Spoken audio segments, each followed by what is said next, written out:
Goodwill Productions is basically a production of stories that might not ever get the chance to see the light of day, but we have the tools, we have the time, we have the people, we have the resources to help people find that voice. So really it's to do with the community. How can you enhance and help and inform? We really are a community tool. We recently made a project with a young chap called Brendan. His story really spoke to me because he wanted to tell a story that I hadn't been involved in a story like that before. I want to know other things, I want to learn, I want to be involved. I started filmmaking at the age of 16 but didn't really think about doing it as a profession until the age of 19. As a filmmaker, other filmmakers who influence me are people who talk about real stories. Social realism, Bill Forsyth, Ken Loach. I'm a big fan of Gus Van Sant, films like Elephant, Jerry, his recent film Promised Land. But I want to tell stories that have more of a social dialogue, and it really informs me, then hopefully informs someone else who may watch the film. I want to learn, so when I see someone else's story, I want to get involved in that story and understand. It's not about massively entertaining people, it's about telling real stories. And that's what we do at Goodwill Productions.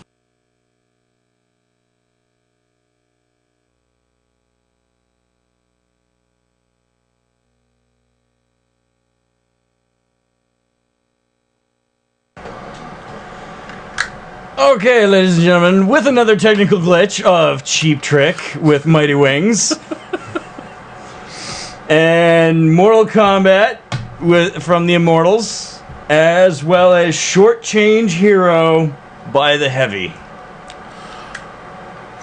Nice. Very nice, very nice. All that being said, folks, welcome to the Weekly Trending Fandom Show. We're in our last, final segment of the afternoon.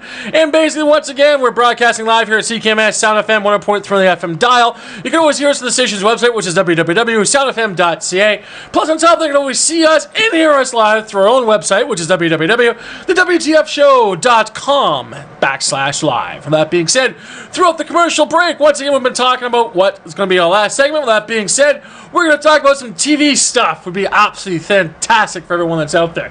Well, that being said, how should we get this off? Do you want to TV stuff? Yeah, you jump in there. What do has you got happened in the world of TV? TV, Marvel's S.H.I.E.L.D. Agents of S.H.I.E.L.D. All right. As much as we tend to say, we try to save this for the comic books. It's all good. It already happened. Good. Marvel's S.H.I.E.L.D., you know what? I'm really liking where they're taking this. Cool. I'm really liking what they're doing with it. Last week's episode was good in that it feels like they're actually setting us up for something bigger, which is what the whole point of this has been. The whole point of it has been, hey, we're going to introduce you to these smaller characters in the Marvel Universe on your television, like in the television series, so that when we put them in a movie, you already know who they are. What's going on? Yeah, no. It's not surprise. Here's this little surprise. We're going to show up with this little character that nobody knows about. His name is Green Arrow, and we're going to give him a movie, right? That guy's a douche. Just a bit. No, for sure. No, you're absolutely come on, correct. The guy carries around a punching bag arrow or a punching glove arrow. He should, but he doesn't. Yeah. That's my gripe. The guy should actually have that in his equivalent of arrows, but he does not. That being said, I have a friend of mine known as the Hacksmith, and he is working on a punching glove arrow. So, awesome. I know. All right. So basically, with that in mind, again, Marvel's Agents of S.H.I.E.L.D., fantastic actual show, highly recommended as well. And with that being said, Walking Dead broadcast last night once again, and the ratings actually not last night. I'm getting my Mondays and Tuesdays all screwed up here on Sunday. And the thing is, the ratings for that are actually doing quite well. As a matter of fact, it stood up against Sunday Night Football and came in at a 6.1 rating. So that's not bad for something like this. And the thing is, I got to tell you, once again, second week running, I had a fantastic time watching this because we got Rick basically out there doing what he does, and we characters of the actual show teaching the children of the compound on how to kill things through their actual class lessons, which is always interesting. Plus, on top of that, There was a small outbreak that took place within the jail, and the thing is that, as this was an internet rumor, it was actually confirmed by the show. What's happening is that usually when society breaks down, small thing like, medication and stuff like that. I remember this happening in another television series that we watched quite a bit. Which was? Falling Skies? There it is! So anyways, there seems to be an outbreak of the Spanish flu taking place. So what's happening is you got characters who are okay in the daytime, catching this cold and this virus, and within 24 hours, with them realizing they have this, dying. And then converting into a zombie. So last episode was basically one of these kids that caught this. No one knows what's going on. This is all new stuff. There's no antibiotics, aspirin, stuff like that floating around. He gets really sick. And then within a couple of hours, he dies. And in a couple of hours from that, becomes to a zombie. Everyone's sleeping, so he's roaming from cell to cell, eating people. So in the morning, it wakes up. You have a horde of zombies that used to be your friends. They're now eating you. Huh. And this is how Rick and his friends wake up one day when they're actually at the county jail. Wonderful. Exactly. And on top of all that, the thing is that what seems to be taking place from the first 2 episodes is that normality is now really fading out, and this new reality of a world of zombies is now taking place, and how these individuals are actually working within this dynamic. So I find this to be a very interesting first 2 episodes. And it should be interesting how The Walking Dead shuffles forward from here, if you know what I mean. Yeah. So that's that. What else? You got anything in your end there? Caught the latest episode of The Crazy Ones. Oh, what'd you think of that? It was not as funny. Like, it had more intelligent jokes, which I could snicker at, but not burst out laughing. And No, for sure. And on top of all of that, I also caught the Michael J. Fox show as well. And the thing is, I'm comparing The Crazy Ones to the Michael J. Fox show, and I gotta tell you, just like Escape Plan, with you have Arnold Schwarzenegger and Sylvester Stallone in this fantastic blockbuster, there seems to be no sizzle. I'm watching this, and I know how old I am, and I know how old these actors are, and I know the personal struggles they've gone through to get to this point, but there just seems to be that skipping gear that's taking place. And the thing is that, again, with The Crazy Ones, I thought it was a good episode. I thought it was funny again. Yeah. The funny thing is, again, you got it's an hour show, right? So let's call it 40 minutes of airtime. No, actually, The Crazy Ones is half hour. It's a half an hour. I thought it was an hour, but I dig it. So basically, we got 22 minutes of this fantastically crafted info commercial. Yeah. With all the advertising they could possibly put in, but it works. That's the crazy part. And it works well. And the thing is, again, Robin Williams, fantastic singing on the screen. All the actors involved with that, again, fantastic.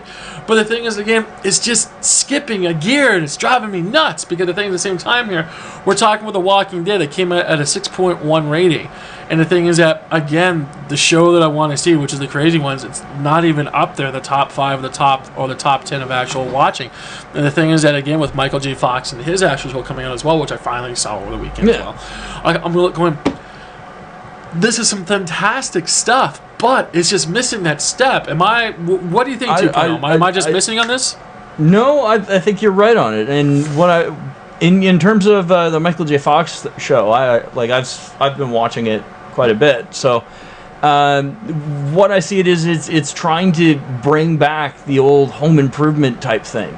You think so? Where you've got the family kind of entertainment thing. Like, obviously the jokes are more recent, but it's still trying to work off of that kind of formula. But no, for sure, you're absolutely right. And the thing is that the funny thing is that, again, anyone who's seen the TV show called Family Matters, I believe it is. Yeah, Family Matters. No, Family Ties. Yep, Family Ties. There Family Ties. Ha! I remember it. Family Ties with Michael J. Fox. It's sort of like, now we have this. We can't call him a kid actor because it wasn't a kid when he put that together. It was more in his teens or into his early 20s.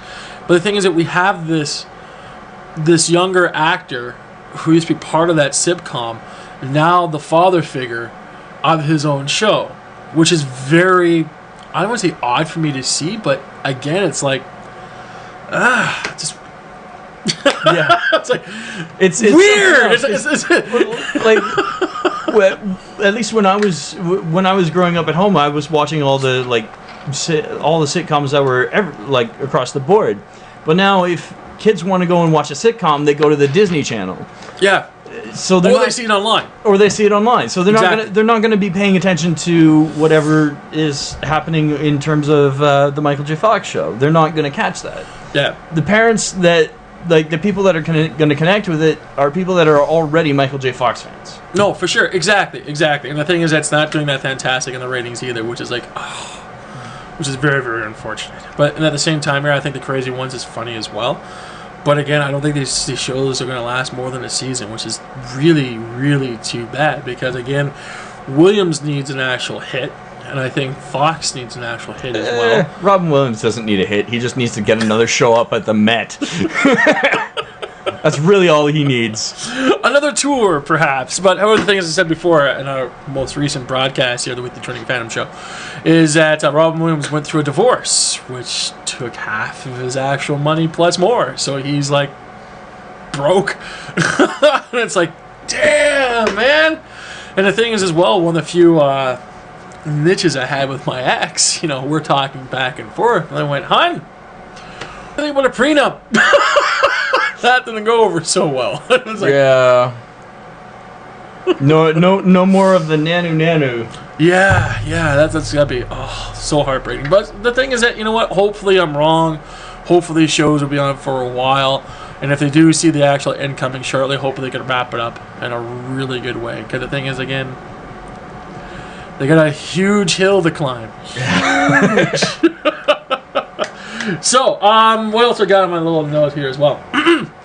Fox is actually pushing back their date for Almost Human, and basically the premiere of that, which is supposed to be taking place on November 4th, which I believe is next weekend if my math serves me correctly, to basically both the Sunday and the Monday of November 17th and the 18th. And the reason why they're doing this is that they're actually trying to kick off this particular show the best way possible. So what's taking place here is that the NFL game takes place on Sunday. So what's going to be happening is releasing episodes 1 and 2 right after the actual game, and hopefully that'll be enough boost to get the show up and working. But however, the only thing I gotta say is, when does The Walking Dead shuffle on TV? So yeah. It's like, hey, let's watch Almost Human or Walking Dead. Well, one deals with RoboCop dead coming back to life. One deals with the non-cybernetics and moves directly into just the dead part. Yeah. So it'll be interesting how Almost Human does. And with that being said, let's talk about some cartoon stuff. Cartoons? Which All right. I like cartoon stuff. You like cartoon stuff? I like cartoon stuff. Good stuff. Have you seen the Ultimate Spider-Man recently? Outside the No, Deadpool I haven't episode? checked on the Ultimate Spider-Man in a while. Alright, well, this is kind of interesting for me, because the thing is that this is a character I've been following for a while called the Iron Patriot. And basically this the Iron Patriot. Eh? You got it. Are you familiar with Iron Patriot by chance? Yes, I would be familiar with the Iron Patriot. Perfect. Because the reason why I like this so much is that the Iron Patriot was the beginning of the Dark Avengers.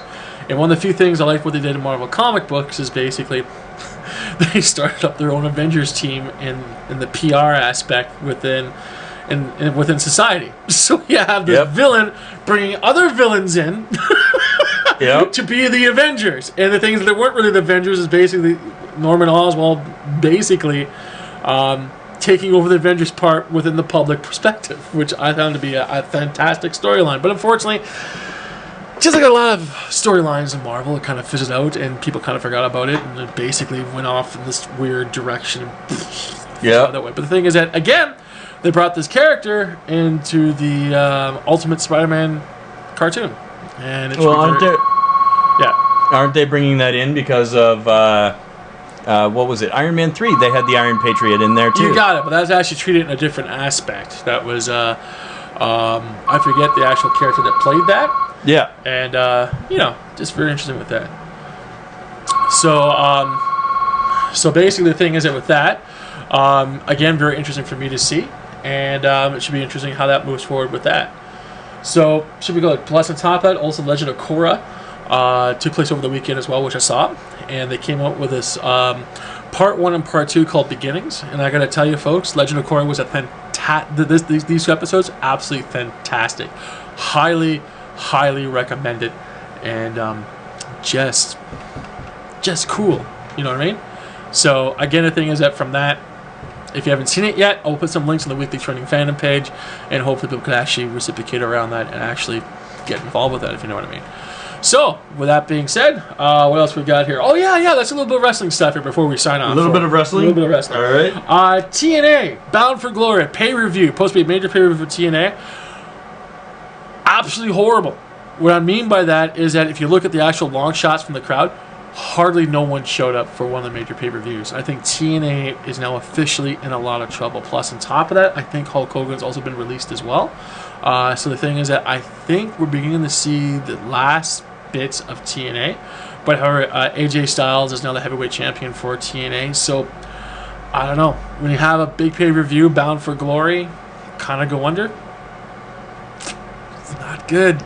Not good at all. Plus, on top of that, Raw is going through, like WWE is going through some severe ratings dropping recently, and at the same time they seem to be going back to some old throwbacks to the 90s, and that should be very interesting how that rolls up. But however, I think Vince McMahon is the only guy that's going to be able to save the WWE, because right now TNA is just being flushed down the toilet, and when it comes to Impact Wrestling, brother, just not good.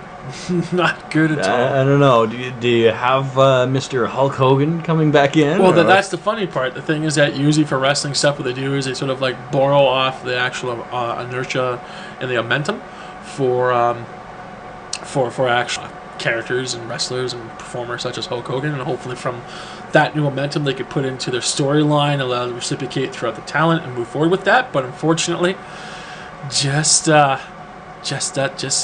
not doing it. Just not happening. The thing is that it's it's kind of like the Crazy Ones in the Michael J. Fox show, which really comes down to they are missing a beat, and because of that, that's being translated into everything that they're doing.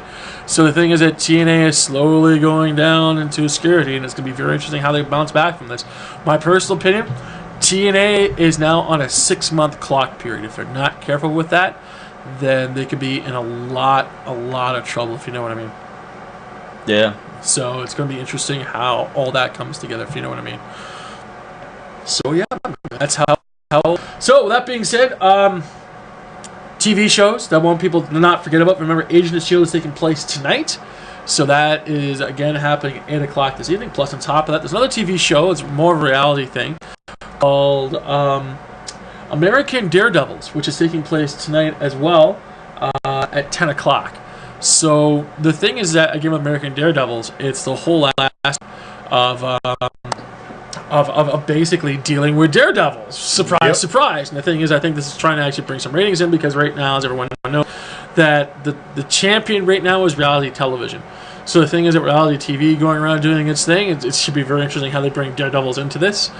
And so hopefully they'll be able to work with that, if you know what I mean. So all blind in red suits.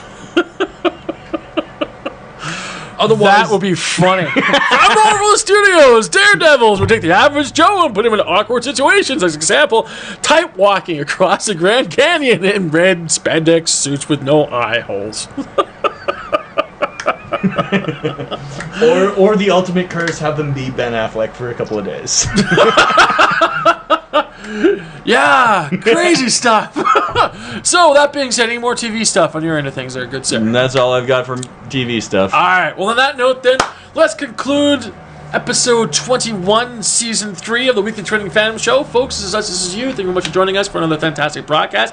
Remember, we will return in exactly 124 hours from this particular point in time, and basically next week bringing some more fantastic Weekly Trending Fandom goodness. Plus, on top of that, also please keep in mind that the Unplug Expo is also taking place this weekend. More information you can find at unplugexpo.com, and plus on top of that we'll have more links to our Weekly Trending Fandom page, and that would be www.wtfshow.com/Facebook. With that being said, really thank you very much for joining us for another fantastic broadcast here, and we'll see you at the expo, and we'll see you all next week. All right, let's get out of here. Let's leave it. Let's get some lunch. Lunch.